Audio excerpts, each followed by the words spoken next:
Hello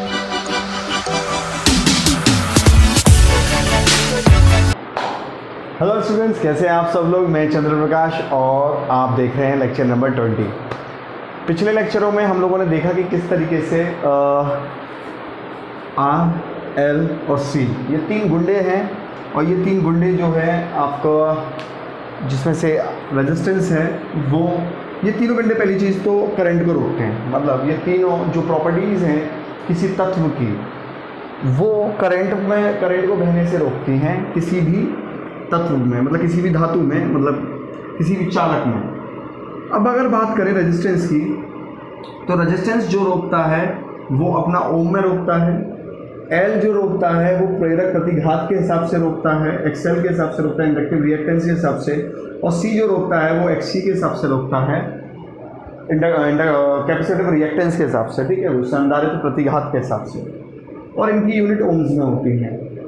बात करेंगे, कुछ ये भी बात करी थी हम लोगों ने पिछले लेक्चरों में कि रेजिस्टेंस करंट के बहने का विरोध करता है, इंडक्टर करंट के एकदम से होने वाले बदलाव का विरोध करता है। याद रखिएगा, करंट का विरोध तो करता है, but to be very specific, बिल्कुल एकदम टेक्निकली राइट करेंगे अगर हम बात करना चाहें तो किसका विरोध करता है? इंडक्टर विरोध करता है आपका सडन चेंज इन करंट का, एकदम से जो करंट के मान में बदलाव होता है उसका विरोध करता है। और कैपेसिटर किसका विरोध करता है? एकदम से चेंज होने वाले वोल्टेज के मान का विरोध करता है।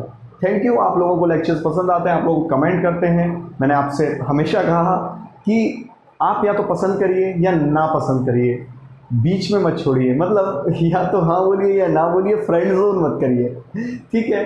फ्रेंड जोन मत करिए का मतलब आप जान ही रहे हो कि अगर मैंने आपसे पहले ही कहा कि अगर आप अच्छा कहोगे तो मुझे मोटिवेशन मिलेगा, और आप कमी बताओगे तो मैं उससे सुधार कर लूँगा। बस यही दो बातें हैं बीच में, मतलब बस यही दो चीज़ें। मतलब आप प्लीज़ कमेंट करते रहा करिए, मेरा मतलब सीधा से इतना ही कहने का है। तो रेजिस्टेंस, इंडक्टर और कैपेसिटर की अगर मैं बात करूँ तो ये मैं बात तीनों कर चुका हूँ अभी, ठीक है। एक जो बात हमें बहुत स्पेसिफिक यहाँ पर समझनी पड़ेगी कि एल और सी ये जो दो गुड्डे हैं, ये जो दो प्रॉब्लम्स हैं, ये केवल और केवल एसी में आई हैं। मतलब ये केवल और केवल एसी में हमें देखने को मिली हैं, डीसी में इनका एग्जिस्टेंस था ही नहीं। मतलब ये जो गुंडे हैं ये केवल एसी में ही पनपते हैं, जबकि रेजिस्टेंस एसी और डीसी दोनों में ही पनपता है, ठीक है। मतलब एसी और डीसी सप्लाई दोनों के लिए रेजिस्टेंस तो रोकेगा ही करंट को, पर एल और सी कहाँ पर रोकेंगे, कहाँ पर एक्टिव रहेंगे? जहाँ पर आप एसी सप्लाई देंगे वहाँ पर ही रहेंगे। इसीलिए आप देखिए, क्योंकि ये दोनों डीसी में एब्सेंट रहते हैं, डीसी में ये होते नहीं हैं, इसीलिए हम लोग जो अब अपनी ट्रांसमिशन लाइन है, देखिए हर चीज़ आपस में एक दूसरे से इंटरलिंक्ड है। अब ये दो गुंडे जो हैं, अब आप खुद सोचिए, ये दो परेशानियां जो हैं, ये दो परेशानियां डीसी में हैं ही नहीं, डीसी में है ही नहीं। तो हम इस बात का फ़ायदा उठाते हैं जब ट्रांसमिशन लाइन की बात करें। ट्रांसमिशन लाइन समझ रहे हैं? ये जो लाइन आपकी जाती है, जिसो जहाँ से जनरेशन होता है वहाँ से आपके शहरों तक, आपके घर तक जो लाइन जाती है, सब ट्रांसमिशन लाइन के द्वारा ही है। तो ये जो ट्रांसमिशन लाइन है, अब ये जो ट्रांसमिशन लाइन है, हम लोग एसी को छोड़ के, अभी तो एसी में ही है, अब हम कोशिश कर रहे हैं कि ये डीसी में ही रहें। मतलब डीसी में इनको पूरा चेंज कर दें, क्योंकि डीसी में ये जो इनके द्वारा जो लॉसेज हैं, प्रॉब्लम हैं, परेशानियां हैं, ये जो दो लोग रायता फैलाते हैं, इनका रायता वहाँ नहीं फैलेगा डीसी में। इनके द्वारा जब रायता नहीं फैलेगा तो लॉसेज नहीं होंगे, और लॉसेज नहीं होंगे तो यही तो हम क्या है चाहते हैं, ठीक है। अब आज का जो लेक्चर है वो इतना पावरफुल क्यों होने वाला है? आज का लेक्चर इसीलिए मेरे भाई पावरफुल होने वाला है क्योंकि आज के लेक्चर में हम लोग बात करेंगे एक ऐसे टॉपिक की जो एक गली का बच्चा भी जानना चाहता है। हाँ, ये गली का बच्चा भी जानना चाहता है उस टॉपिक को, पता नहीं क्यों। वो टॉपिक आज तक जैसे भी आपको कहाँ से भी पढ़ा हो, बट मैं आज गारंटी देता हूँ, दावा देता हूँ, आपको आज के बाद ये लेक्चर में कभी समस्या आने ही नहीं वाली। अगर तुम एक अपने घर पे आए हुए सब्जी वाले को भी समझाओगे ना, आज इस लेक्चर के बाद वो भी समझ जाएगा, गारंटी बोलता हूँ। उसको ये लेक्चर बस शेयर कर दीजिएगा, वो समझ जाएगा। क्या है आज का topic? Real power, reactive power, total power, apparent power जिसे बोलते हैं। क्लियर है? तो क्या है आज का टॉपिक साहब? वास्तविक शक्ति, आभासी शक्ति और कुल शक्ति। ठीक है, तो चलते हैं हम लोग आज के टॉपिक पे। बट उससे पहले जो मेरे को कुछ बातें समझानी है वो समझानी है फेज और फेज डिफरेंस के बारे में।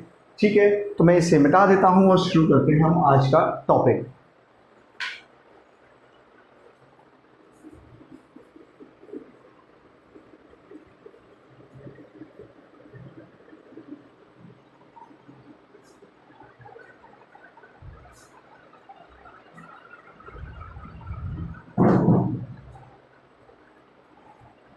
अब देखिए स्टूडेंट्स, अभी तक हम लोगों ने आरएलसी सर्किट, आरएलसी पढ़ा है। ये फेज़ क्या होता है और ये फेज़ डिफरेंस क्या होता है, इसके बारे में मैं कुछ आपको बताऊंगा और यहीं से फिर मैं आपको पावर के पास लेके जाऊंगा, जो कि पावर मैंने अभी आपको बोला कि मैं लेक्चर में बताऊंगा।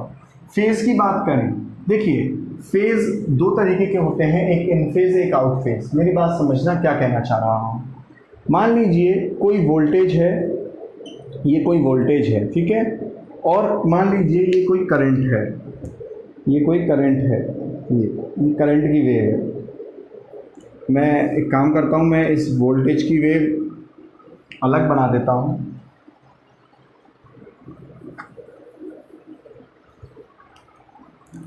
ये मान लीजिए एक वोल्टेज की वेव है, ठीक है, और ये मैं मान लेता हूँ एक करंट की वेव है।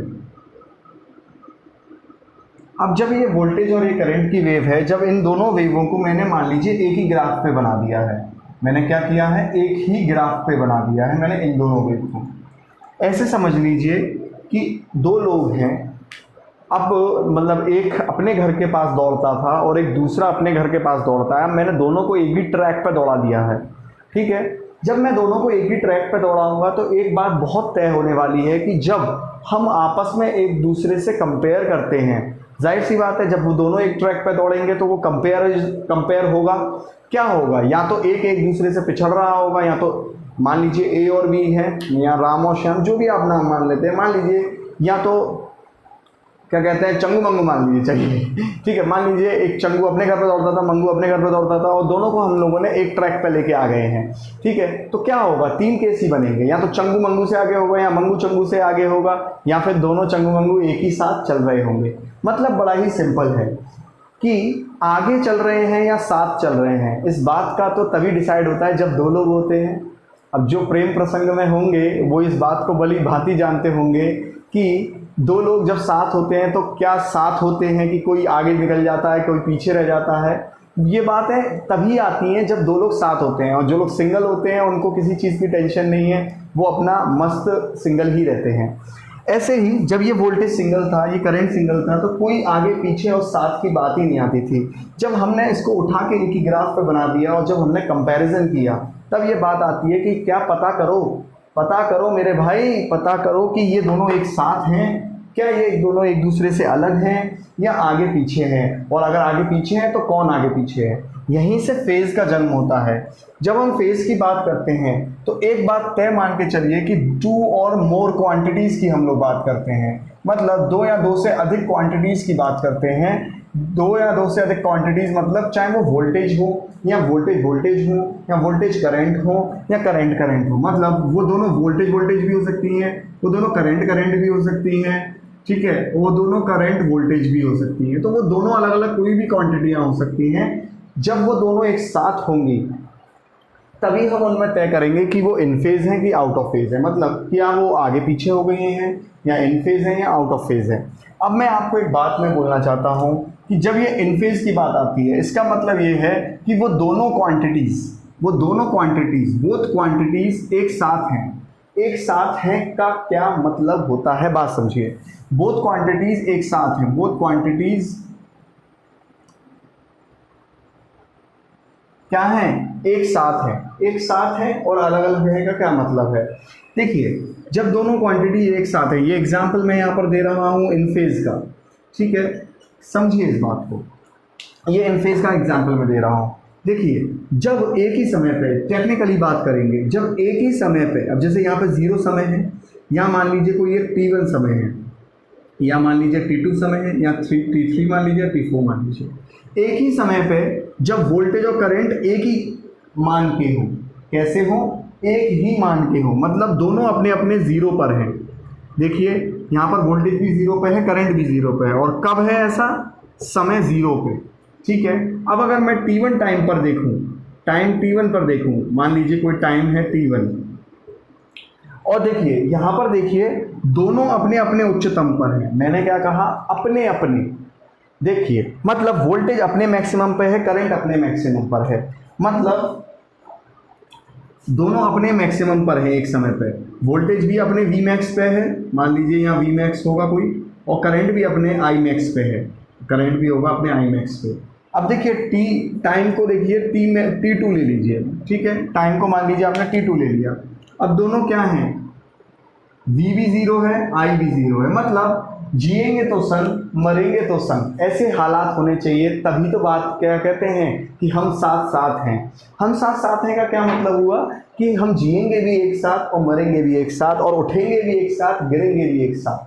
देखिए यहाँ पर इसी समय पे अगर हम बात करें तो वोल्टेज और करंट दोनों 0 हैं। इस समय पे बात करें दोनों अपने अपने उच्चतम पे हैं। देखिए बात समझिएगा, अपने अपने पे, मतलब वो जितना बढ़ सकता था वो उसके साथ उतना बढ़ गया, और वोल्टेज जितना बढ़ सकता था वो। और T2 पे देखेंगे तो वो अपने अपने 0 पे हैं।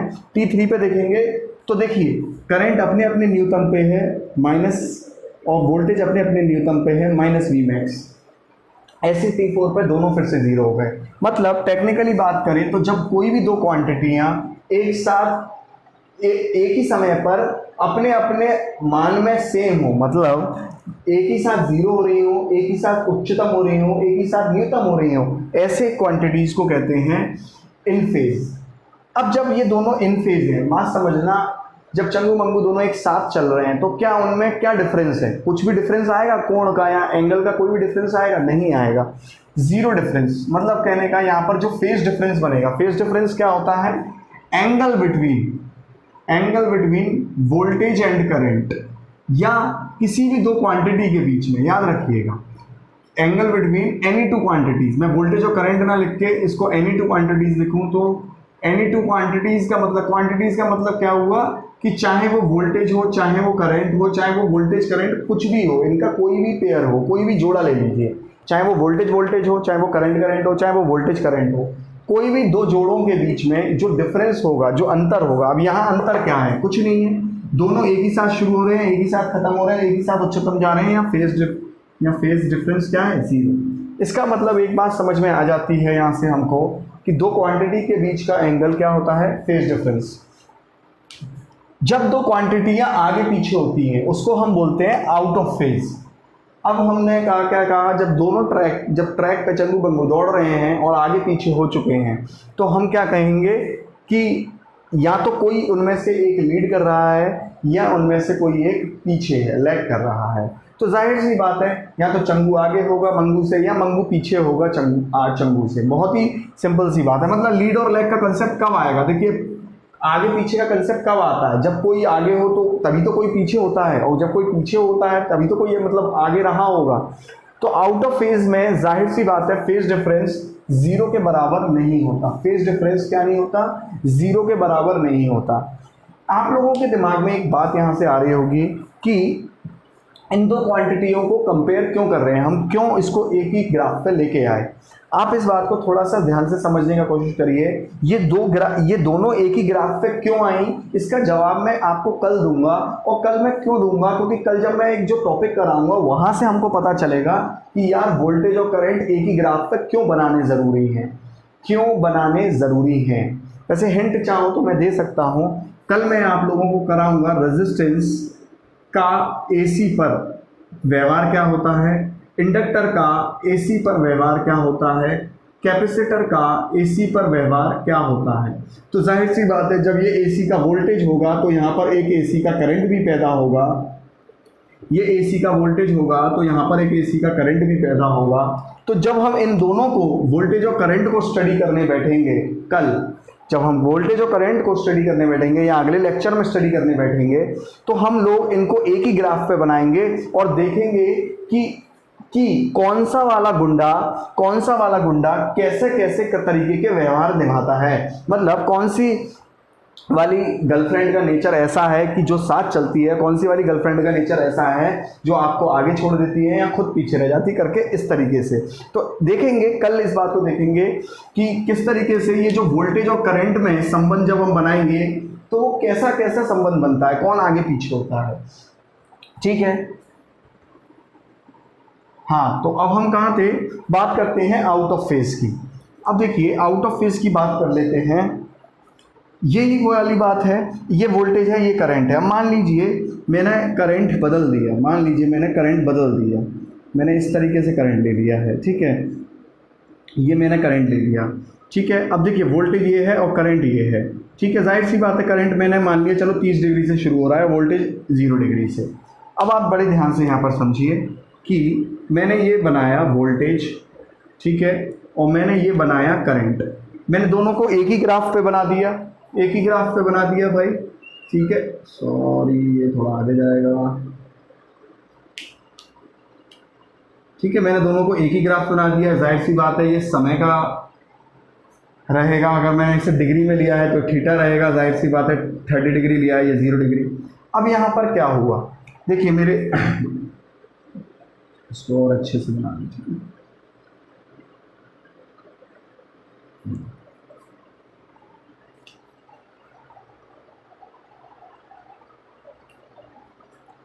अब आप देखिए ये वोल्टेज है, ये करंट है। वोल्टेज अपने उच्चतम पर है, करंट अपने उच्चतम पर है। अब आप यहाँ पर महसूस करिए वोल्टेज 0 डिग्री पे शुरू हो चुका है, वोल्टेज 0 डिग्री पे शुरू हो चुका है। जाहिर सी बात है इस डिग्री पे कोई अपना एक समय तो रहेगा ही, ऐसा तो है नहीं कि समय नहीं रहेगा, ठीक है। यहाँ T0 मान लो, या T1 मान लो, या T2 मान लो, या T3 मान लो, या T4 मान लो, जाहिर सी बात है। तो क्या होगा देखिए ये वोल्टेज जो है अपने 0 समय पर है, T1 जो है अपने 30 डिग्री से शुरू हो रहा है, T2 जो है जो भी 90 डिग्री पर रहा होगा, जाहिर सी बात है। अब आप देखिए यहाँ पे वोल्टेज 0 डिग्री से शुरू हो गया है, पर करंट अभी तक शुरू ही नहीं हुआ है। करंट कहाँ से शुरू हो रहा है? 30 डिग्री से। करंट कहाँ से शुरू हुआ है? 30 डिग्री से शुरू हुआ है। देखिए आप करंट 30 डिग्री से शुरू हुआ है, इसका मतलब वोल्टेज पहले शुरू हो गया, वोल्टेज पहले बढ़ने लगा, वोल्टेज पहले बढ़ने लगा, करंट बाद में बढ़ रहा है। इसका मतलब जब वोल्टेज बढ़ के पहले अपने उच्चतम पे पहुंच रहा है, फिर करंट बाद में अपने उच्चतम पे पहुंचेगा, थोड़ी लेट पहुंचेगा, जाहिर सी बात है। ये 30 से शुरू होगा तो ये अपने उच्चतम पे बाद में पहुंचेगा, ठीक है। तो वोल्टेज अपने उच्चतम पे पहले पहुंचे। सीधा सा बड़ा सिंपल कंसेप्ट है, जो क्वांटिटी, मैंने क्या कहा, जो क्वांटिटी अपने उच्चतम पर, जो क्वांटिटी अपने उच्चतम पर पहले पहुंचे, जो घर में भाई पहले बड़ा हो जाए, हम उसको यही तो कहेंगे कि वो आगे चल रहा है, लीड कर रहा है। सेम ऐसे ही ये वोल्टेज शुरू पहले हुआ, जो पैदा पहले हुआ वो बड़ा भी पहले ही होगा, जो अपने उच्चतम पे पहले पहुंच गया, जो अपने उच्चतम पे, यही टेक्निकल डेफिनेशन है, the quantity which reaches to its maximum value first is known as to be a leading value. वही वैल्यू को क्या कहते हैं? हम लीडिंग वैल्यू कहते हैं, जो अपने उच्चतम पे पहले पहुंच रही है। तो जाहिर सी बात है यहाँ पर वोल्टेज अपने उच्चतम पे पहले पहुंच रहा है, क्योंकि वो शुरू भी पहले हुआ था, ठीक है। और करंट अपने उच्चतम पे पहले पहुंच रहा है, और करंट अपने उच्चतम पे बाद में पहुंच रहा है वोल्टेज के। तो वो क्या कहेंगे? वोल्टेज इज लीडिंग हेयर, ठीक है। तो क्या लिखेंगे? Voltage leads current here by 30 degree. जाहिर सी बात है 30 डिग्री का इनमें अंतर है, तो यहाँ फेज डिफरेंस कुछ ना कुछ तो रहेगा, 0 के बराबर तो नहीं रहेगा। तो यही बात मैं आपको यहाँ कहना चाहता हूँ कि जो ये लीड और लैग का कंसेप्ट है, ये कहाँ से आता है मेरे भाई? ये कंसेप्ट आता है जब दो वेव्स आगे पीछे हो जाती हैं, और आगे पीछे दो वेव्स हो जाती हैं, ये किस हालात में हो जाती हैं अगले लेक्चर में हम लोग पढ़ेंगे, ठीक है। अब इससे प्रॉब्लम क्या आई वही मैं आपको समझाना चाहता हूं, और इसीलिए मैं आपको बोल रहा हूं कि आप पूरा लेक्चर देखिए। मतलब ये आउट ऑफ फेज और इन फेज हुए तो प्रॉब्लम क्या आई? अभी आप एक चीज़ समझिए, जब चीज़ें हम साथ साथ हैं की तरह होती हैं तो बहुत अच्छी होती हैं, इसमें कोई दो राय नहीं है। और जब भी बिछड़ते हैं तो कुछ ना कुछ पंगा होता ही है, दर्द होता ही है। सेम ऐसे ही यहाँ पर जब ये दो क्वांटिटियाँ बिछड़ रही हैं, इसकी वजह से फैलता है रायता। जब भी दो लोग बिछड़ते हैं, चाहे कोई भी आगे पीछे हो जाए, तो उससे क्या फैलता है? रायता। और वही रायता यहाँ पर भी फैला है, और पूरी इलेक्ट्रिकल में फैला है, सबसे बड़ी बात। और उसी की वजह से जन्म हुआ है इन दो पावर का, AC power, DC power. Clear है इतना पॉइंट? मैं इस बात को थोड़ा सा और इसमें ज्वाइन करना चाहता हूँ। आपसे मैं एक बात पूछता हूँ मेरे भाई, अगर चंगू मंगू से आगे है तो इस बात को ये भी तो कहा जा सकता है कि मंगू चंगू से पीछे है। बिल्कुल कहा जा सकता है, ठीक है। तो मतलब इस बात को हम ऐसे भी लिख सकते हैं कि voltage lead current here by 30 डिग्री। तो current lags voltage here by 30 डिग्री। मतलब अगर वोल्टेज यहाँ लीड कर रहा है करंट से 30 डिग्री, तो करंट यहाँ पर जाहिर सी बात है पिछड़ रहा है वोल्टेज से 30 डिग्री। दोनों एक ही तो बात है, ठीक है, अगर राम श्याम के आगे है तो श्याम राम के पीछे ही होगा। ठीक है, एक मैं एग्जांपल और दे देता हूं और आपको एक तरीका बताता हूं सॉलिड सा, ठीक है, याद रखने का। मान लीजिए ये वोल्टेज V1 है, ये मान लीजिए V2 है। ठीक है, मैंने दो वोल्टेज के बीच में ले लिया है। एक बात मैं आपको बताना चाहूंगा, एक ट्रिक मैं आपको बताना चाहूंगा।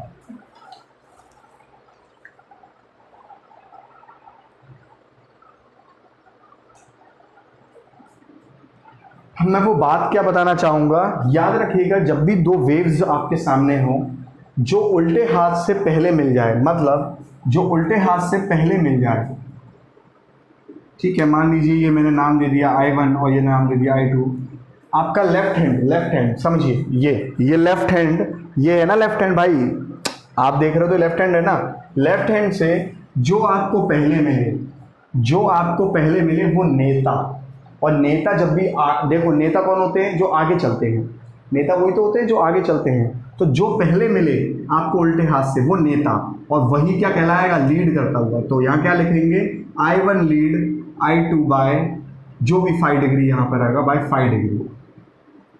अब यहाँ पर देखिए, जो उल्टे हाथ पे पहले मिले वो नेता यहाँ पर कौन मिल गया, V2। तो यहाँ क्या लिखेंगे, V2 लीड। याद रखिए, नेता का नाम लिखिए और लीड लिखिए, नेता का नाम लिखिए, लीड लिखिए। तो V2 lead V1 bye 5 degree. ये 5 डिग्री जाहिर सी बात है, इनमें अंतर रहा होगा। मैं फिर से एक बात बोल रहा हूँ, टेक्निकल डेफिनेशन भी मैंने आपको बताई और देसी तरीका भी मैंने आपको बताया। ठीक है, देसी तरीका आप लोग चाहे भूलेंगे नहीं, इसीलिए मैंने आपको बता दिया।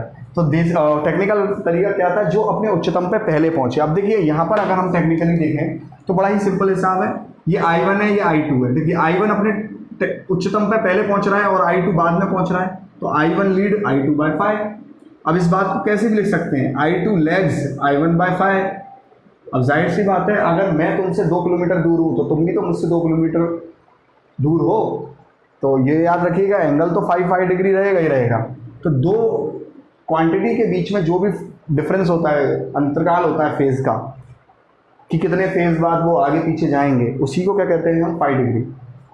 अब आप एक बात देखिए, सेम चीज़ यहाँ पर आ जाइए। यहाँ पर V2 अपने उच्चतम पे पहले पहुँच रहा है। देखिए V1 बाद में पहुँच रहा है, V2 पहले पहुँच रहा है, तो V2 क्या कर गया, लीड कर गया। टेक्निकली भी चलेंगे, देसी तरीके से भी चलेंगे। अब इन सब की वजह से बवाल क्या फैला, रायता क्या फैला, उसकी हम लोग बात करते हैं। ठीक है, देखिए एक बात मैं यहाँ पर और कर देता हूँ क्लियर, कि किसी भी क्वांटिटी को हम किसी एक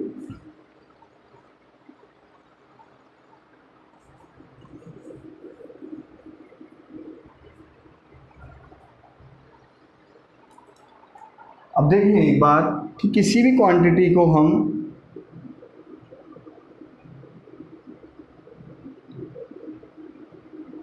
रिप्रेजेंट कर देते हैं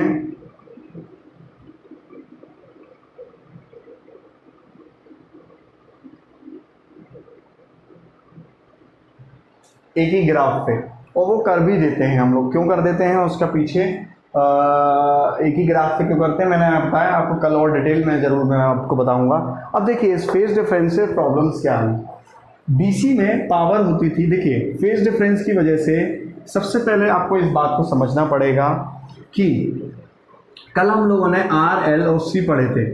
ठीक है, और जब हम लोगों ने R, L, C पढ़े थे तो हमने देखा था कि किस तरीके से L और C की अगर हम लोग बात करें, L और C की हम लोग बात करें, तो L और C AC में ही जन्मे हैं, जबकि R, AC और DC दोनों में ही काम करता है। और क्या काम करता है, करंट को रोकने का। L और C मैंने आपको बताया कि L किस तरीके से करंट के बदलाव का विरोध करता है और C किस तरीके से वोल्टेज के बदलाव का विरोध करता है। एक मिनट में आया।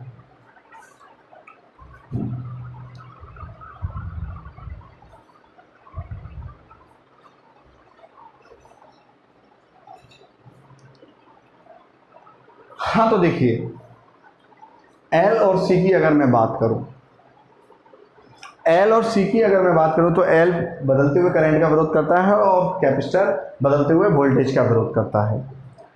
अब होता क्या है कि L और C केवल AC में है। जब मैं अपने नेक्स्ट लेक्चर में पढ़ाऊंगा तो मैं वहां बताऊंगा आप लोगों को कि L और C में वोल्टेज और करंट के बीच में एंगल डेवलप हो जाता है, मतलब फेज डिफरेंस डेवलप हो जाता है। वोल्टेज और करंट हम साथ साथ हैं की जगह बिछड़ जाते हैं। क्यों बिछड़ जाते हैं वो तो बात कल ही करेंगे इंडक्टर और कैपेसिटर में, बट वो बिछड़ जाते हैं। इनके बिछड़ने की वजह से पावर में प्रॉब्लम आ जाती है। डीसी में क्या होता था, जो रियल पावर होती थी, वास्तविक पावर होती थी, पहले समझेंगे वो क्या होती थी, P = VI जो कि वॉट में दिया जाता था, और एसी पावर क्या होती थी, P = VI cos phi। AC power क्या होती थी, VI cos phi। एसी में पावर VI cos phi होती है, मतलब ये जो phi है यहां पर इस phi का रोल भी आ जाता है। मैं इस बात को फिर से बड़े ही गंभीरता से आपको समझाना चाहता हूं। डीसी में एल और सी नहीं होते थे, रेजिस्टेंस होता था, और रेजिस्टेंस में करंट और वोल्टेज साथ साथ होते हैं, हम साथ साथ हैं, और जहां हम साथ साथ हैं वहां खुशियां ही खुशियां होती हैं, प्रॉब्लम नहीं होती। और जहां अलग अलग की बात हो जाती है वहां चेक करना पड़ता है कि वो अलग जो हो रहे हैं वो कितने दूरी से अलग हो रहे हैं, कैसे अलग हो रहे हैं। इसका मतलब जहां पर अलग होने की बात होगी वहां पर उस अलग होने का एक कहीं ना कहीं मापदंड, एक कहीं ना कहीं पैमाना, कहीं ना कहीं वहां पर एक पैरामीटर रखा जाएगा जो उस अलग होने की वजह से जो दर्द हो रहा है उसको वहां पर बता सके। ये cos phi क्या कर रहा है, ये cos phi इसी बात का अंदेशा देगा, इसी बात का संदेशा भी देगा कि जब वोल्टेज और करंट आपस में अलग अलग होंगे, जब वोल्टेज और करंट आपस में अलग अलग होंगे तो उसकी वजह से कितना दर्द पैदा होगा। मतलब जो ये फाई है यहाँ पर इंक्लूड हो रहा है कॉस के अंदर, ये फाई अपने आप में वही चीज बताएगा कि पावर में क्या अंतर पैदा हो रहा है। अब आप एक चीज को समझिए कि यहाँ पर कॉस फाई क्यों आया, और ये जो फाई है इस बात का ध्यान समझिएगा, ये बहुत स्ट्रिक्टली मैं बोल रहा हूँ कि ये फाई वोल्टेज एंड करंट के बीच का एंगल है। ये फाई क्या है, वोल्टेज एंड करंट के बीच का एंगल है। याद रखिएगा, अभी तक फाई फेज डिफरेंस को अगर आप प्लीज कंफ्यूज ना हो तो मैं कुछ भी ले लेता हूँ, थीटा ले लेता हूँ, ठीक है, बट अगर मैं यहाँ पे फाई ले रहा हूँ तो आप ये चीज ध्यान से समझिए कि इस फॉर्मूले में अगर मैं ये फाई लिख रहा हूँ तो ये स्ट्रिक्टली वोल्टेज और करंट के ही बीच का एंगल है। अभी तक मैंने क्या बात करी थी कि किसी भी दो क्वांटिटी के बीच की बात करी थी, पर जब मैं इस फॉर्मूले की बात करूंगा तो वोल्टेज और करंट के बीच का ही वो एंगल होगा। जब एसी के अंदर ये दो बवाल आए, एल और सी आए, तो इसने चीजों में बदलाव कर दिया, इसने पावर में बदलाव कर दिया। और इसने पावर में क्या बदलाव किया, इसने पावर के अंदर जाहिर सी बात है, क्योंकि जब हम साथ साथ हैं, रेजिस्टेंस में था तो सिंपल एक ही पावर होती थी, हम साथ साथ हैं, खुशियां हैं, सब कुछ है, एक ही पावर होती है। बट एल और सी के आने से प्रॉब्लम क्रिएट हो गई, अब हमें चीज़ें अलग अलग समझनी पड़ती हैं। जो पावर एसी पावर होती है उसको हम टोटल पावर अगर हम कहें तो टोटल पावर दो भागों में डिवाइडेड होती है। एक एक्टिव पावर जिसके कई नाम हैं, अभी मैं इसको डिटेल में बताऊंगा और आप लोगों को बताऊंगा इसका एक्चुअली में सिग्निफिकेंस। आप महसूस करने लगोगे इस पावर के बारे में, मैं आपको ये बात का बिलीव देता हूँ। मतलब आप इतना महसूस करने लगोगे कि आपको ये किताबी बातें न लग के एक रियल बात लगने लग जाएगी। एक्टिव पावर, ट्रू पावर, ठीक है, बहुत सारे नाम होते हैं इसके, रियल पावर, हम लोग अभी बात करेंगे डिटेल में तो कर लेंगे इसके बारे में बात। और यहाँ हम लोग करेंगे रिएक्टिव पावर, ठीक है। तो ये दो तरीके की पावर क्यों यहाँ पर बन गई, जबकि डीसी में एक ही पावर क्यों है, क्योंकि डीसी में सुख चैन की बंसी बजती है रेजिस्टेंस की वजह से। यहाँ पर एल और सी नहीं होते, वोल्टेज और करंट कभी साथ छोड़ते नहीं एक दूसरे का, ठीक है। बट यहाँ क्या होता है, क्योंकि वोल्टेज और करंट एक साथ नहीं रहते या रहते भी हैं, तो कौन बताएगा इस चीज को, वो फाई एंगल जो है वो बताएगा। अब जो ये एक्टिव पावर है इसको पी से दर्शाते हैं, यूनिट इसकी होती है वॉट, और ये जो आभासी पावर है ये वास्तविक शक्ति बोलते हैं, आभासी पावर है इसको हम लोग बोलते हैं क्यू, क्यू बोलते हैं, क्या बोलते हैं, क्यू। और इसकी यूनिट होती है वार, इसकी यूनिट होती है वार, जबकि इसकी यूनिट होती है वाट। अब देखते हैं कि ये क्या है, थोड़ा सा डिटेल में देखेंगे। रिएक्टिव पावर को की जो यूनिट होती है उसे कहते हैं volt ampere reactive, volt ampere reactive, और इसकी यूनिट क्या होती है वॉट, और ये क्या होता है एक्टिव पावर। अब बड़े ध्यान से समझिएगा, यहाँ पर ये जो P है और यहाँ जो ये P है DC में, ठीक है, ये जो P है और ये जो P है ये दोनों सेम है, पर यहाँ पर एक Q नया आ गया है। ये क्यों आया नया, ये सारी बात हम करेंगे, ठीक है, डिटेल में करनी है हमें। ये P क्या होता है, एक्टिव पावर क्या होता है और DC पावर क्या होता है, ये सब बात हम लोग करेंगे, ठीक है। मैं इसको मिटा देता हूं तब तक।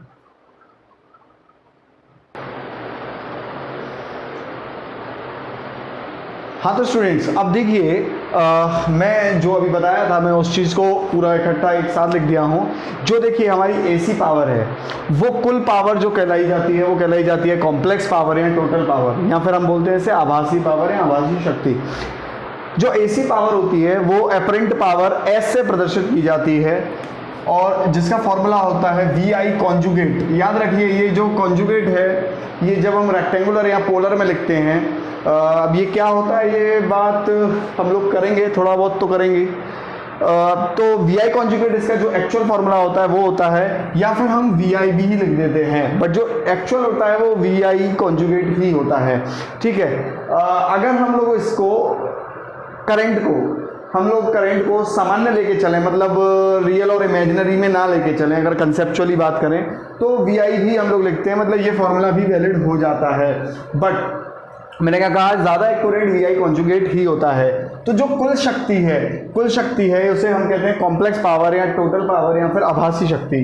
AC के अंदर शक्ति जो पावर है वो दो भागों में डिवाइड होती है, जबकि मैंने आप लोगों को बताया अभी DC में जो पावर होती है वो कहीं ना कहीं केवल P होती है और वो VI होती है। मतलब जब ये AC में पावर बढ़ती है तो P और Q में बढ़ जाती है, जिसको हम P मतलब जो बोलते हैं वास्तविक शक्ति को जो हम बोलते हैं वो बोलते हैं actual power, true power, real power, wattful, ये सब नाम इसी के हैं, एक्टिव पावर, और या फिर हिंदी में बोलेंगे तो वास्तविक शक्ति।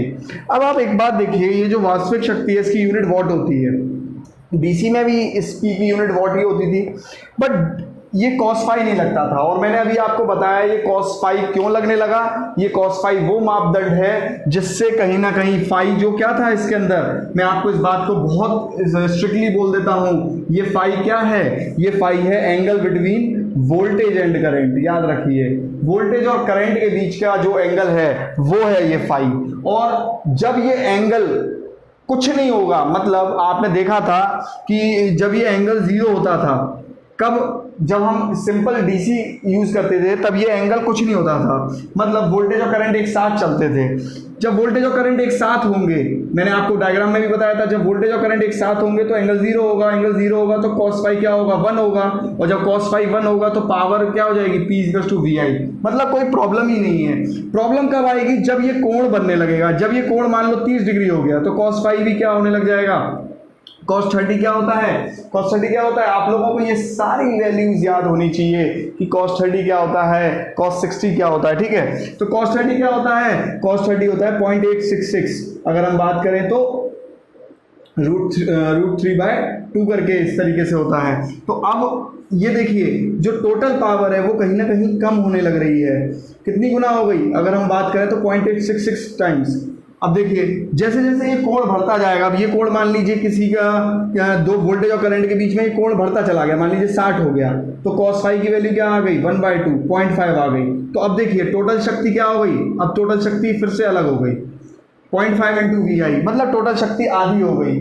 वही चीज मैं कहना चाह रहा हूँ, टोटल शक्ति मतलब अगर मैं DC से कंपेयर करूँ तो, इसीलिए मैं बोल रहा हूं कि जो ये कोण है, ये जो cos फाई है, ये दर्शाता है, ये तभी ही, ये वो मापदंड है जब ये पैदा ही तब होता है जब हम दो वोल्टेज और करंट के बीच, जब वोल्टेज और करंट के बीच में क्या होने लगते हैं, दूरियां बनने लगती हैं, और दूरियां जब भी बनने लगेंगी तो रायता फैलता ही फैलता है। तो हमारी जो वास्तविक शक्ति है वो क्या होने लगती है, कम। अभी मैं आपको एक एग्जाम्पल बताने वाला हूँ बहुत शानदार, जिससे आप महसूस करने लगेंगे कि ये वास्तविक शक्ति है क्या। Q से हम लोग डिनोट करते हैं reactive power, imaginary power, wattless power. देखिए इन सबका नाम एक ही, ये सब मतलब काम एक नाम अनेक, वो वाली बात है। तो काल्पनिक शक्ति भी हम इसे बोलते हैं। और फाई फिर से क्या है, angle between voltage and current. अब इसकी यूनिट होती है वार, वोल्ट एम्पियर रिएक्टिव, इसकी यूनिट होती है वोल्ट एम्पियर, क्योंकि V इंटू आई है इसमें, जबकि क्या लग जाता है, रिएक्टिव लग जाता है, वार लग जाता है। तो जाहिर सी बात है kVAR, MVAR ये सब इसकी बड़ी यूनिट बनती हैं। और अब बात करेंगे वास्तविक शक्ति की, इसकी यूनिट वॉट बनती है। अब ये एक्चुअलिटी में है क्या, आप समझिए। मान लीजिए आप बन गए TG2, आपका पेपर क्लियर हो गया, कॉन्ग्रेचुलेशंस, ठीक है। और होना ही होना है, अगर आप सारे लेक्चर्स देखेंगे टेक्निकल के तो आपका बिल्कुल क्लियर होना है पेपर। सैलरी आप मान लीजिए आपको मिल रही है, कुछ भी आपको देखिए, वैसे आपकी पोस्टिंग जो 34,500 आप लोगों को मिलती है, जो अर्बन वालों को मिलती है, ठीक है। 34,500 सैलरी मिलती है जो अर्बन वालों को मिलती है। अब आप एक चीज़ देखिए, अगर मैं 1-2 हज़ार ऊपर नीचे ना, वैसे 99% श्योर ही हूँ, क्योंकि मेरे को बच्चा ही बता के गया था एक बार, है ना। तो बस 1-2 हज़ार का हो सकता है अगर अंतर हो, तो 33,500 बताई थी या 34,500 बताई थी, मैं भूल गया, ठीक है। बट स्टिल मैं 99% श्योर हूँ, ठीक है। मान लीजिए आपकी ये सैलरी है, ठीक है। अब आपका जो ज़रूरी खर्च है और फालतू खर्च है, अब मैं आपको एक बात यहीं से मैं बताना चाहता हूँ कि मान लीजिए आपका ज़रूरी खर्च, आपके ज़रूरी खर्च क्या होगा, रेंट, आप जहाँ रहेंगे वहाँ रेंट देंगे, खाना खाएंगे, फूड, ठीक है भाई, आप खाना तो खाओगे ही खाओगे, जाहिर सी बात है, ठीक है। आप क्लोथ, कपड़े पहनोगे, ये सब ज़रूरी खर्च में आ जाता है। पर जब आपकी नौकरी लग गई तो फालतू खर्च भी जुड़ेंगे, आपकी गर्लफ्रेंड बन जाएगी तो आपको उसको गिफ्ट देना पड़ेगा, गर्लफ्रेंड के खर्चे, ठीक है। आपको घुमाने ले जाना पड़ेगा। कुछ लोग सोच रहे होंगे कि सर वो फालतू खर्च नहीं है, वो तो ज़रूरी खर्च है, ये फालतू खर्च है। ऐसा नहीं है भाई, ज़रूरी खर्च हमेशा यही रहेगा और फालतू खर्च हमेशा यही रहेगा। अब आप एक बात समझिए, आपकी जो भी सैलरी है, ठीक है, आपकी जो भी सैलरी है उसमें कुछ हिस्सा ज़रूरी खर्च में जाएगा, कुछ फालतू में जाएगा। आपकी कोशिश हमेशा ये रहेगी कि सारा का सारा जाए वो ज़रूरी में ही जाए, कुछ भी फालतू खर्च ना हो। मतलब जितना ये अमाउंट है ये पूरा का पूरा ज़रूरी, मतलब इसका जो भी हिस्सा है वो सब ज़रूरी में जाए, फालतू में इसका कुछ भी हिस्सा ना जाए, और बाकी बचा वो सेविंग, वो एक बात अलग है। मतलब जो भी हो वो ज़रूरी हो, फालतू कुछ भी ना हो, ऐसा आप सोचोगे, ठीक है, और ऐसा आप करोगे भी करोगे। बट फिर भी ज़रूरी खर्च को तो आपको हटाना, आप हटा ही नहीं सकते। फालतू खर्च के लिए आप क्या करोगे, आप चीज़ों को नहीं करोगे। अब मैं यहाँ से एक बात आपको बताना चाहता हूँ। मान लीजिए, अब देखिए इसको 2 मिनट समझना, कोई भी टोटल शक्ति है उसका भी ऐसे ही होता है। जब हम, अब जैसे फॉर एग्जांपल हमने कोई भी काम करने के लिए बैठे, और जब कोई भी काम करने के लिए हम बैठते हैं तो हम क्या करते हैं, हम पूरी की पूरी ऊर्जा की शक्ति के साथ होते हैं।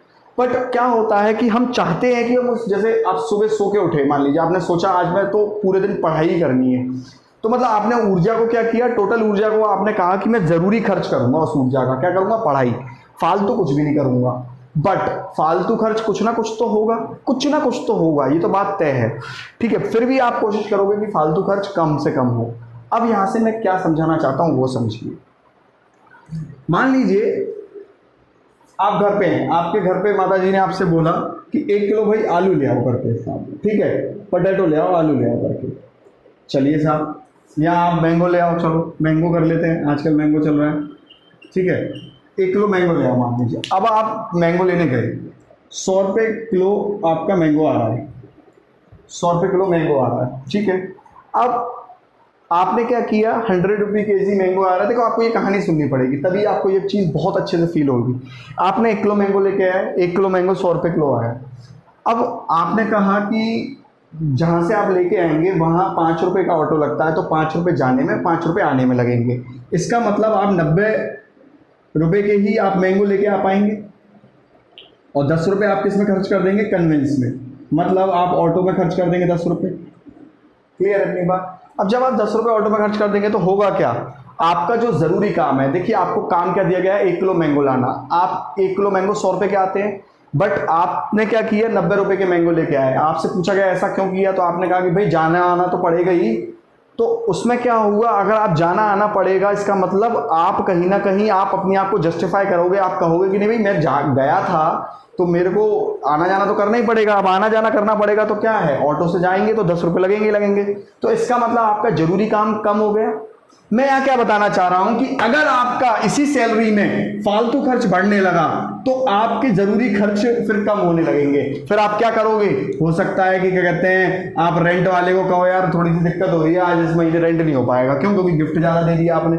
मेरा कहने का मतलब ये है कि किसी भी जगह एक बहुत सिंपल बात है, अगर आपने फालतू खर्च बढ़ा दिए और सैलरी आपकी कांस्टेंट है तो जरूरी खर्च कम होते जाएंगे। अगर आपने कन्वेंस में पैसा खर्च कर दिया तो आपका जो जरूरी काम था क्या, मैंगो लाना, 1 किलो मैंगो लाना, अब वो 100 रुपए के 1 किलो आते बट आप 90 के ही लेके आए हो। 90 के लेके आए हो का मतलब हुआ कि आप कहीं ना कहीं 1 किलो से कम ही लेके आए होगे, क्योंकि 100 रुपए किलो थे वो तो, ठीक है। अब आप 90 रुपए के लेके आए हो और ये समझ लो बार्गेनिंग नहीं हुई है, ठीक है, ऐसा नहीं कि ठेल वाले ने कम कर दिया। तो 90 रुपए किलो के आप जब मैंगो लेके आए हैं, आप इस बात को समझिए कि जब आप 90 रुपए किलो की मैंगो लेके आए हैं, मतलब 90 रुपए की मैंगो लेके आए हैं तो 1 किलो से कम लाए हैं, तो इसका मतलब आपने क्या किया, जरूरी काम कम कर दिया कि नहीं कर दिया। अब आइए इधर, सेम ऐसा ही है, ये हमारी टोटल शक्ति है, ये हमारी वो पावर है जो जरूरी काम में खर्च होती है, और ये हमारी वो पावर है जो फालतू काम में खर्च होती है। फालतू काम क्या है समझते हैं, एक एग्जांपल देता हूं, पंखा चल रहा है, फैन एक एग्जांपल देता हूं। फैन का जरूरी काम क्या है, फैन का जरूरी काम है उसको रोटेशन करना, फैन का जरूरी काम है रोटेशन करना। तो आप फैन से क्या एक्सपेक्ट करते हो, वर्क क्या एक्सपेक्ट करते हो फैन से, कि वो रोटेट करे। अब समझना, फैन को आपने टोटल पावर दी S, आपने फैन को टोटल पावर दी S, ये वो शक्ति है, रियल पावर वो शक्ति है, जो वो पावर है जो आपकी कहीं ना कहीं जरूरी काम में खर्च होती है। दिस इज अ पावर जो जरूरी काम में खर्च होती है, जो जरूरी काम में खर्च होती है। जरूरी काम क्या होता है इलेक्ट्रिकल पॉइंट ऑफ व्यू से वो बताता हूं, जरूरी काम में खर्च होती है। और ये वो पावर है जो किस में खर्च होती है, ये वो पावर है जो आपकी फालतू काम में खर्च होती है। अब इलेक्ट्रिकल पॉइंट ऑफ व्यू से बताता हूं कि ये क्या है। ये देखिए सारी चीजें इंटरलिंक्ड है, अभी 1 मिनट में कनेक्ट करता हूं। फालतू खर्च में होती है। अब एक चीज समझना, आपने S दी, आपने मतलब 5 kVA दी, ठीक है, 5 kVA दी मान लीजिए, फैन को दी, एग्जाम्पल दे रहा हूं, ठीक है, या 5 VA दी मान लीजिए, एग्जाम्पल दे रहा हूं, या 1000 VA दी, आपने 1000 VA दी। आप क्या चाहेंगे कि ये टोटल एनर्जी फैन को घुमाने में लगा दे, पर होगा क्या, फैन घूमता कैसे है आप देखिए। फैन में क्या होगा, जब आप फैन में आप क्या देंगे, फैन में आप जब एनर्जी देंगे S, तो यहां क्या होगा, यहां बनेगी मैग्नेटिक फील्ड। क्या बनेगी, मैग्नेटिक फील्ड। अब आप इस बात को बड़े ध्यान से समझना, इस S में से कुछ एनर्जी चुंबकीय क्षेत्र बनाने में खर्च हो जाएगी, क्योंकि भाई बिना चुंबकीय क्षेत्र बने पंखा घूमेगा तो नहीं। अब उसके बाद जो भी एनर्जी बचेगी रोटेशन के लिए, जो भी एनर्जी बचेगी रोटेशन के लिए, घुमाने के लिए जो एनर्जी बचेगी वो बचेगी P। अब इस बात को आप समझिए कि कहीं ना कहीं S जो है वो P + jq है, P + q है कहीं ना कहीं। मतलब अभी मैंने J क्यों लिखा और अभी क्यों मिटा दिया, अभी एग्जाम्पल के तौर पे मैं ले रहा हूं, P + q है। इसका मतलब ये है कि अगर हम जो भी टोटल एनर्जी दे रहे हैं पंखे को, कुछ तो जो है रोटेशन में लग जाएगी, मतलब 90% तो रोटेशन में लग जाएगी, और 10% एनर्जी हो सकता है मैग्नेटिक फील्ड बनाने में लग जाए, मैग्नेटिक फील्ड बनाने में लग जाए। अब बिना मैग्नेटिक फील्ड बने तो ये पंखा घूमेगा नहीं। वैसे हम क्या चाहते थे कि हमने जितनी ऊर्जा दी है उतनी ही ऊर्जा में ये घूम जाए, उतनी ऊर्जा में उतनी ऊर्जा पूरी लगा दे घुमाने में, मैग्नेटिक फील्ड बने ही ना। अरे पर मैग्नेटिक फील्ड बनेगी नहीं तो पंखा घूमेगा नहीं, मैग्नेटिक फील्ड बनेगी नहीं तो पंखा घूमेगा नहीं। अब वही चीज आ गई, आप कहोगे कि भाई मैं गया वहां पे, मुझे जब जाऊंगा ही नहीं तो मैं मैंगो लाऊंगा कहां से, मुझे जाना तो पड़ेगा वहां पे। सेम ऐसे ही यहां पर अगर मैग्नेटिक फील्ड नहीं बनेगी तो पंखा घूमेगा नहीं, बट मैग्नेटिक फील्ड बनी, इसके लिए क्या हुआ, आपसे कुछ ना कुछ लॉसेस हुए। वो जो मैग्नेटिक फील्ड बनाने में एनर्जी खर्च होती है वही है काल्पनिक शक्ति।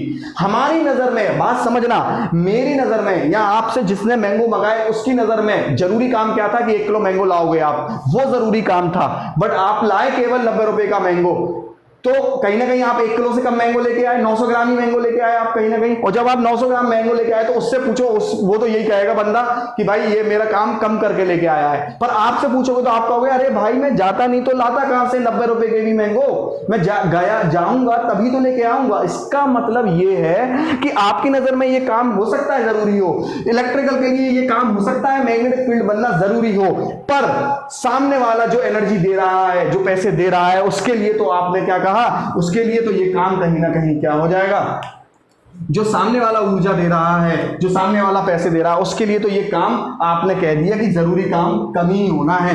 कहीं ना कहीं अगर मैग्नेटिक फील्ड बन रही है तो उसमें से कुछ Q निकल जाएगा और P का ही काम होगा। मतलब जो जरूरी खर्च पे जो पावर इस्तेमाल हो रही है वो P हो गई, और जो मैग्नेटिक फील्ड को बनाने में खर्च हो रही है वो Q हो गई। एक एग्जांपल और देता हूं ट्रांसफार्मर का। अब देखिए स्टूडेंट्स, मैं एक एग्जाम्पल देता हूं। अब आप एक बात, एग्जाम्पल से पहले एक बात समझिए कि आपको ये बहुत ध्यान रखना पड़ेगा कि आप जो टोटल सैलरी, आप जो टोटल पावर दे रहे हैं, इसका मतलब यहां पर क्या है, आप जो टोटल दे रहे हैं, अगर आपको इस चीज का ध्यान रखना पड़ेगा, अगर फालतू खर्च बढ़ गए तो जरूरी काम कम हो जाएगा। अगर ये फिक्स्ड है तो, अगर ये टोटल एनर्जी जो आप ऊर्जा दे रहे हो ये फिक्स्ड है, अब जाहिर सी बात है आपकी सैलरी मान लो फिक्स्ड है, तो अगर आप फालतू खर्च बढ़ाएंगे तो जरूरी खर्च अपने आप कम होने लग जाएंगे। आप क्या कहोगे, भाई इस बार इस महीने में रेंट नहीं दे पाऊंगा, थोड़े काम फंस गया है। क्यों? क्योंकि आपके फालतू खर्च कम हो गए और सैलरी कांस्टेंट है। सेम ऐसे ही अगर मैंने ये ट्रांसफार्मर ले लिया और ये ट्रांसफार्मर का ये प्राइमरी साइड हो गई, ये सेकेंडरी साइड हो गई। अब मैंने मान लीजिए इस ट्रांसफार्मर में यहाँ इनपुट में एस एनर्जी दी, टोटल एनर्जी जो टोटल एसी की एनर्जी होती है। जनरेटर क्या पैदा करता है, एस ही पैदा करता है। अब आप बात समझिए, ये एस कभी इस एस के अंदर पी और क्यू नहीं होते, ये डिपेंड करता है यहां पर लोड क्या लगेगा।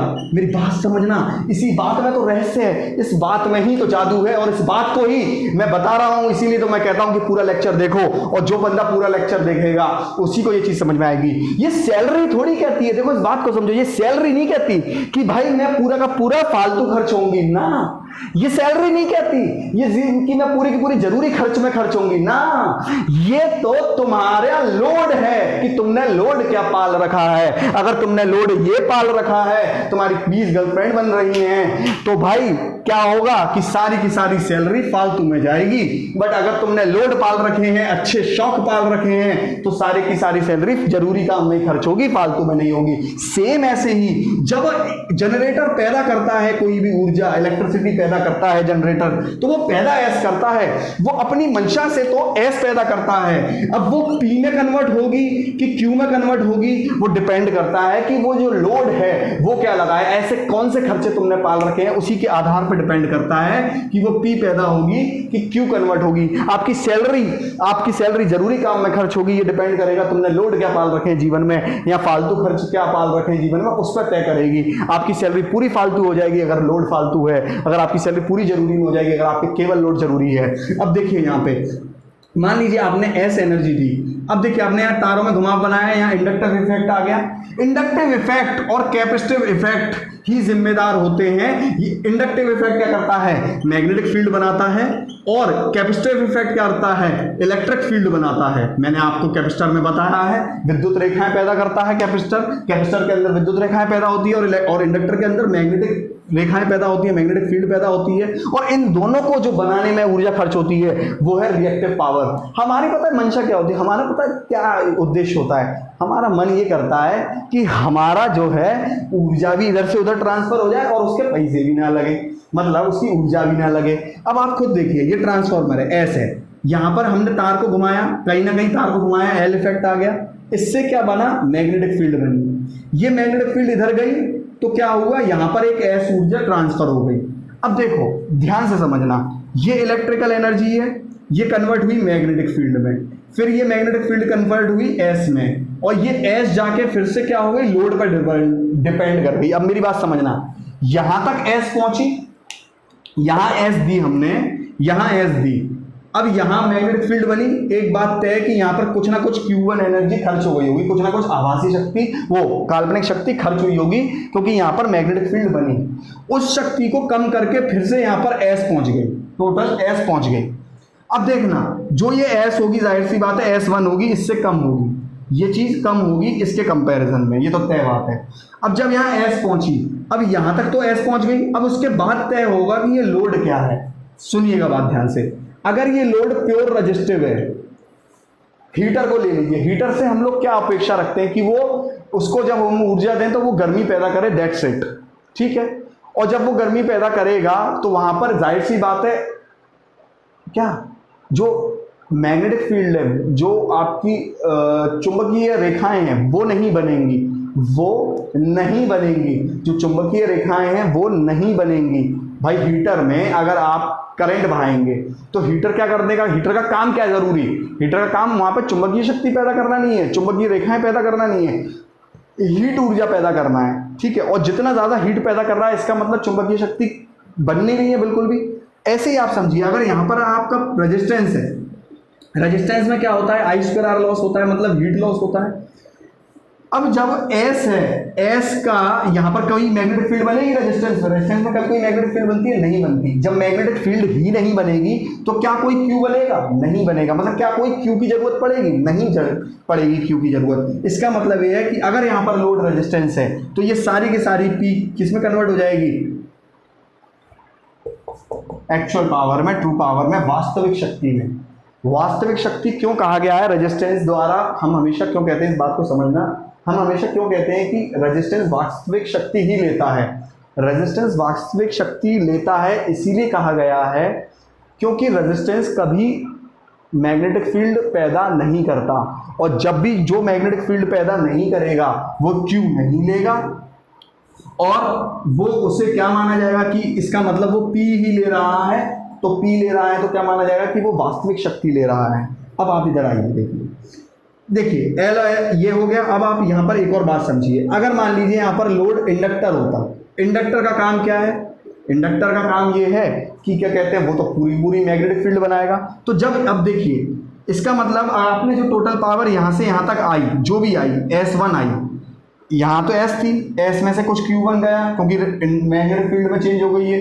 तो मैग्नेटिक फील्ड को बनाने में, भाई मैग्नेटिक फील्ड ऐसे समझ लो कि ऑटो है, मैग्नेटिक फील्ड यहाँ से यहाँ तक ऊर्जा ले जाना है तो मैग्नेटिक फील्ड के द्वारा ही जाएगी, और कोई रास्ता तो बनता नहीं है, मैग्नेटिक फील्ड के द्वारा ही ऊर्जा जाएगी। और उसको बनाने के लिए खर्चा जो हुआ वो Q1 हुआ। अब जब Q1 खर्चा हुआ उसके बाद में S1 यहाँ पर एनर्जी आई। S1 अगर मान लो मैं यहाँ लोड लगा देता हूँ इंडक्टर, अब ये जो इंडक्टर लगाता हूँ ये क्या बनाएगा? ये तो पूरी मैग्नेटिक फील्ड बना देगा। तो इसका मतलब यहाँ पर क्या बनेगी? बहुत सारी मैग्नेटिक फील्ड बनेगी। तो जब मैग्नेटिक फील्ड ही बनेगी, इंडक्टर कभी हीट तो पैदा नहीं करता है। अगर मैं इसे आइडियल मान के चल लूँ तो इंडक्टर हीट तो पैदा नहीं करता है। क्या पैदा करता है इंडक्टर? चुंबकीय क्षेत्र। चुंबकीय क्षेत्र पैदा करेगा तो इसका मतलब पूरी की पूरी S किस में कन्वर्ट हो जाएगी? Q में। मतलब ऐसे समझिए, अगर आपका जरूरी खर्च कुछ नहीं है तो इसका मतलब सारा का सारा फालतू खर्च में ही जा रहा है कहीं ना कहीं। अगर आप यहाँ पर C लगा दें तो C में क्या पैदा होगी? Electric field. इसका मतलब सारी की सारी पूरी की पूरी कहीं ना कहीं एनर्जी Q में कन्वर्ट हो जाएगी। क्यों? क्योंकि इलेक्ट्रिक फील्ड पैदा हो जाएगी, विद्युत रेखा पैदा होगी। बट अगर बात करें, मान लीजिए कि आपने यहाँ रेजिस्टेंस भी लगा रखा है, इंडक्टर भी लगा रखा है, तो देखो रेजिस्टेंस का काम तो जरूरी खर्च करना है, इसका मतलब कुछ शक्ति P में खर्च होगी, और L का काम है Q, मतलब मैग्नेटिक फील्ड बनाना, कुछ शक्ति Q में खर्च होगी। तो बात इतनी सिंपल है कि आपके लोड पे हमेशा निर्भर करेगा कि जो आप शक्ति दे रहे हैं वो पूरी की पूरी क्या है, मतलब किस में तब्दील हो जाएगी। मतलब सीधा सा बड़ा ही सिंपल है, ये आपका S है, सैलरी जो है आपकी S है, जरूरी खर्च आपका P है, और फालतू खर्च आपका Q है। अगर आपने बिल्कुल फालतू खर्च खत्म कर दिए तो सारी की सारी आपकी एनर्जी P में खर्च होगी। अगर आपने जरूरी खर्च खत्म कर दिए तो सारी की सारी एनर्जी आपकी Q में जाएगी। और अगर आपने दोनों हैं आपके पास, मतलब जरूरी खर्च और फालतू खर्च दोनों हैं, तो कहीं ना कहीं आपकी पूरी एनर्जी दोनों में जाएगी। मतलब कुछ एनर्जी P में जाएगी, कुछ एनर्जी Q में जाएगी, कुछ एनर्जी P में जाएगी, कुछ एनर्जी Q में जाएगी। तो यही बात आपको समझनी है कि अब इस चीज को यहां पर अगर हम लोग समझें कि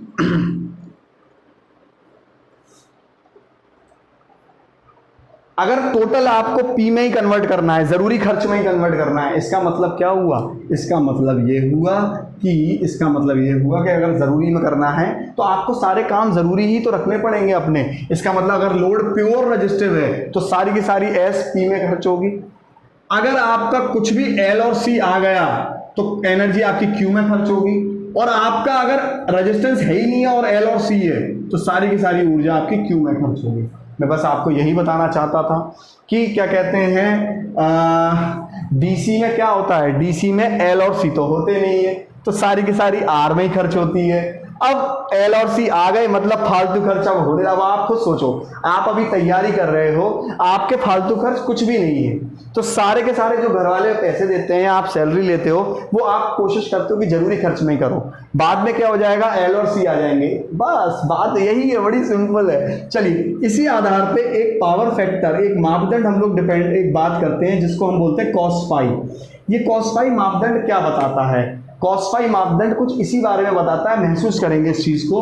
फाई क्या है? वोल्टेज और करंट के बीच का एंगल, कोण, मतलब वोल्टेज और करंट के बीच में क्या कोण बन रहा है, वही है पावर फैक्टर। और मैं और स्पेसिफिक बात करूं तो टोटल वोल्टेज और टोटल करंट, टोटल वोल्टेज और टोटल करंट के बीच का कोण, वो है पावर फैक्टर। ठीक है, टोटल वोल्टेज और टोटल करंट के बीच का कॉस फाई, वो है पावर फैक्टर। अब ये पावर फैक्टर क्या बताता है, समझिएगा बात को। सबसे पहले तो मैं इसके फॉर्मूले आपको बता देता हूं, याद करने का तरीका बता देता हूं। आप लोग पीवीआर सिनेमा गए हो कभी?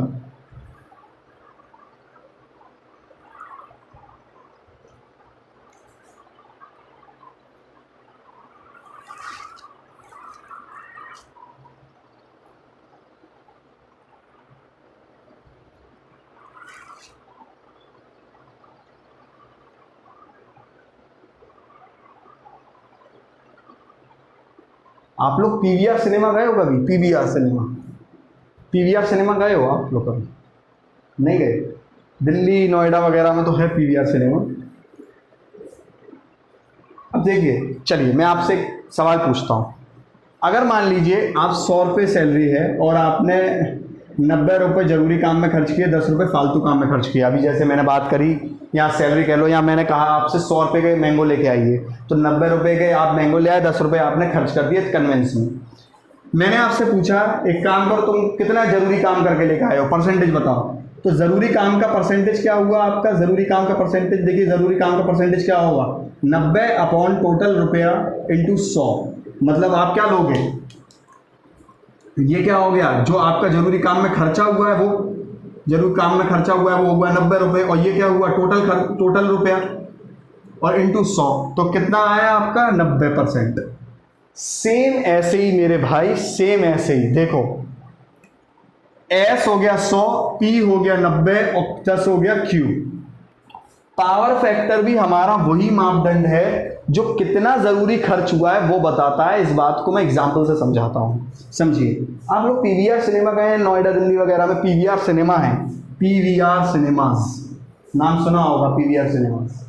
अब देखो, याद करने का तरीका बता रहा हूं। कॉस फाई के लिए फॉर्मूला कभी भूलना नहीं पड़ेगा। अब आपको देखिए, आप पीवीआर लिखिए, पी से डिवाइड करिए उसके बड़े वाले पापा से, मतलब पावर का बड़ा वाला पापा कौन है, मतलब पावर से बड़ा वाला कौन है, वो है एपरेंट पावर, S। अब देखिए, रेजिस्टेंस का बड़ा वाला पापा कौन है, Z, प्रतिबाधा, आगे पढ़ेंगे हम। और वोल्टेज का बड़ा वाला पापा कौन है, यहाँ पर जो ये वोल्टेज है वो रेजिस्टेंस का वोल्टेज है, बस ये आपको लगाना है। और उसका जो टोटल वोल्टेज है वो कितना होगा, V। तो आपका ये फॉर्मूला तैयार हो गया। मैं आपको फिर से इसको बता देता हूं कैसे करना है आपको। पावर फैक्टर का फॉर्मूला, पावर फैक्टर का फॉर्मूला पीवीआर लिखना है आपको, और इनको इक्वल टू लिखना है। बस यहाँ पर V पे R लिख देना, ये रेजिस्टेंस का वोल्टेज होता है। और इनको इनके बड़े बड़े रूप से, इनको बड़े बड़े रूप से डिवाइड करना है। पावर का बड़ा रूप क्या है, S, मतलब टोटल पावर S होती है ना, मतलब छोटा हमने P लिया और बड़ा पावर क्या लिया, S। फिर VR तो रेजिस्टेंस का वोल्टेज हो गया, पर टोटल वोल्टेज कितना होगा, V। और अगर रेजिस्टेंस की बात करें तो रेजिस्टेंस के मान का जो टोटल मान है वो क्या होगा, Z।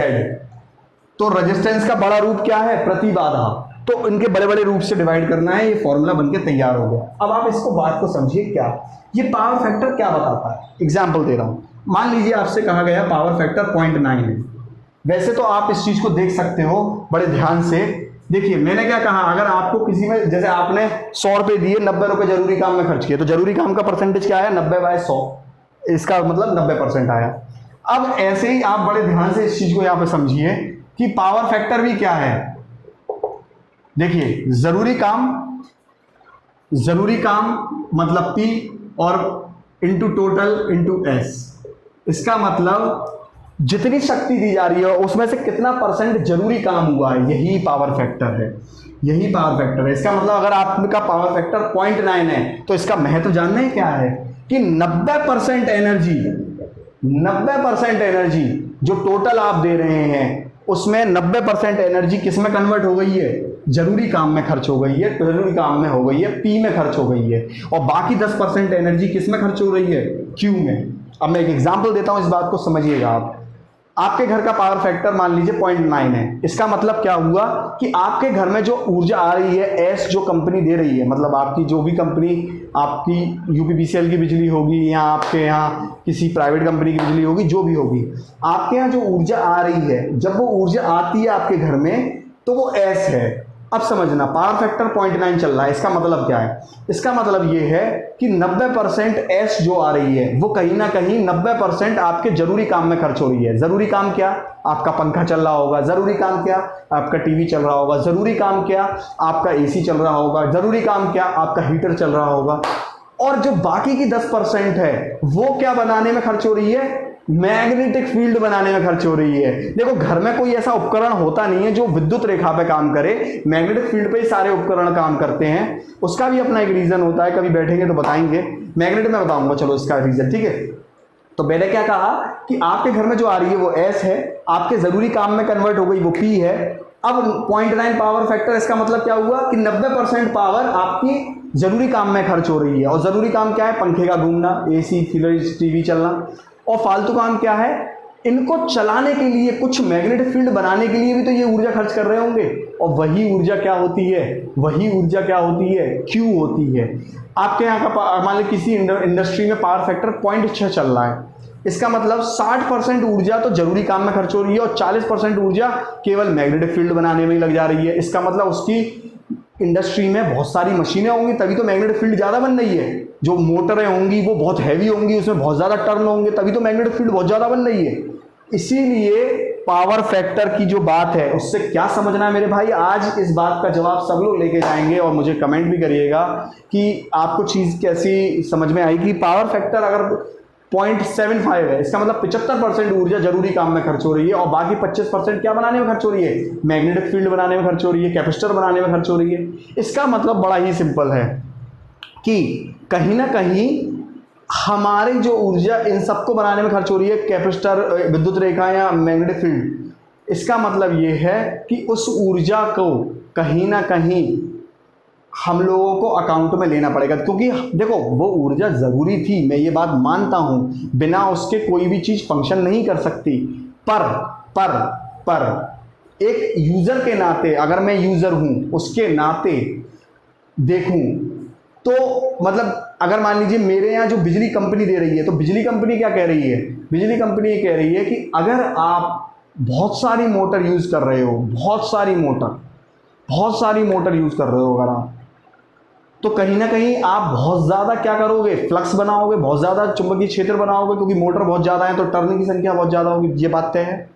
और अगर आप टर्न की संख्या बहुत ज़्यादा यूज़ करोगे, मतलब मोटर बहुत ज़्यादा यूज़ करोगे, तो कहीं ना कहीं क्यू बहुत ज़्यादा यूज़ करोगे। और कहीं ना कहीं क्यू ज़्यादा यूज़ करोगे तो जो बिजली कंपनियां होती हैं वो ये कहती हैं कि आप हमारी जो एस दे रहे हैं हम, आप उस एस में से फालतू खर्च ज़्यादा कर रहे हो, जरूरी खर्च कम कर रहे हो। इसीलिए याद रखना और पूरा लेक्चर देखना इसीलिए ज़रूरी हो जाता है कि जो हमारा मीटर, जो घरेलू बिजली जो आती है उसका जो बिल आता है वो केवल पी का आता है, क्यू का नहीं आता। बट यही चीज़ इंडस्ट्री में चले जाओगे तो इन दोनों का बिल आता है, पी और क्यू दोनों का आता है। क्योंकि इंडस्ट्रीज में क्या होती है, बहुत सारी मोटर मशीन होती हैं, तो कंपनी हेडेक नहीं लेती। कंपनी कहती है एक काम करो, तुम्हें जो करना है करो, तुम जितनी मोटर लेके आनी लेके आओ, अब तुम इसका भी बिल दोगे, इसका भी दोगे। बट घरेलू पे क्या होता है, कंपनियां छोड़ देती हैं, सरकार का रूल भी है कि 5 किलोवाट तक कहीं ना कहीं छोड़ देते हैं। वो 5 किलोवाट तक आपका कनेक्शन है तो आपका कहीं ना कहीं पी ही पर बिल आएगा, मतलब आपका केवल पी पर बिल आता है, याद रखिएगा। जो बिल आता है और आपका जो मीटर रीड करता है वो पी रीड करता है, क्यू रीड ही नहीं करता। और एक और बात बता दूं, क्यू रीड करने का कोई मीटर भी नहीं होता, पी रीड करने का एनर्जी मीटर होता है। जो हमारे मीटर होते हैं, एनर्जी मीटर, वो जो रीड करता है वो पी रीड करता है, जरूरी शक्ति रीड करता है, आभासी शक्ति रीड नहीं करता। आभासी शक्ति का अगर आपको पता करना है तो वॉट मीटर मेथड द्वारा हमें पता करते हैं और वो मैं आपको वॉट मीटर मेथड में बताऊंगा।